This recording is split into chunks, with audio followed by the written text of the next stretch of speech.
हम मीनू झा गोर लगै छी समस्त मिथिलावासीके।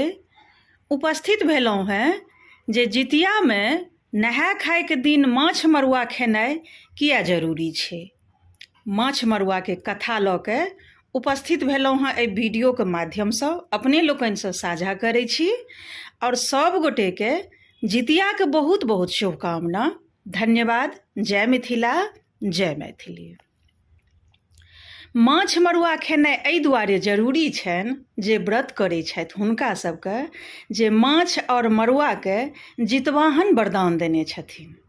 जखन ओ धरती छोड़ि कऽ जाइ छलखिन हैं तऽ जितवाहन हुनका घुमा कऽ अनने छथिन, माछोके आ मरुओके। किएक तऽ माछ कहलखिन जे हमर कोनो काज नहि एहि धरती परमे, ताहि दुआरे हम ई धरती छोड़ि कऽ जा रहल छी पाताल लोक, किएक तऽ हमर बड़ अपमान होइए। मनुष्य अजीब प्राणी अछि धरती परमे जे जीके स्वादके लेल हमरा मारि पीट कऽ बना कऽ रान्हि कऽ खा लैए आ बाँकी दिन तऽ हमरा दिस तकबो नहि केओ करैए, एतेक अशुभ बुझैए। ताहि दुआरेसँ हम जा रहल छी।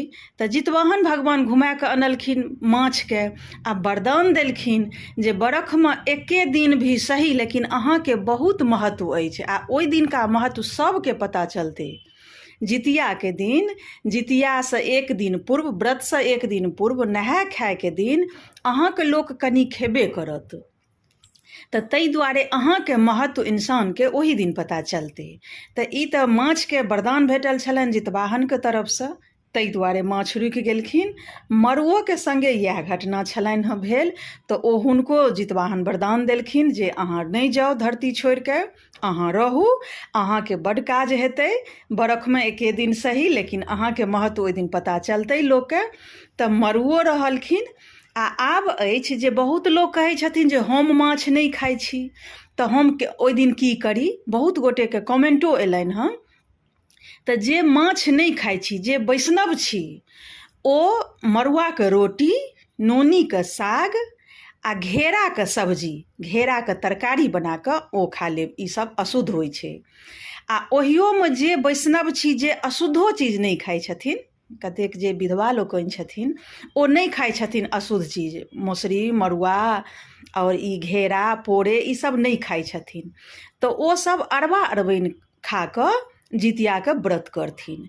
लेकिन जे अइहब छी, जे माछ खाइ छी, ओ लोकनि कनियो ने कनियो माछ खेबे करब जितियाके नहाय खाय दिन। तऽ ई छल जितियाके माछ मरुआके कथा। छोटे कथा अछि जे अपने लोकनिसँ साझा केलहुँ और आशा करै छी जे अहाँ सबके खूब नीकसँ व्रत सम्पन्न हुए। आशा नहि, कामना करै छी जितवाहनसँ सभक बाल बच्चा दीर्घायु रहथि। धन्यवाद। जय मिथिला, जय मैथिली।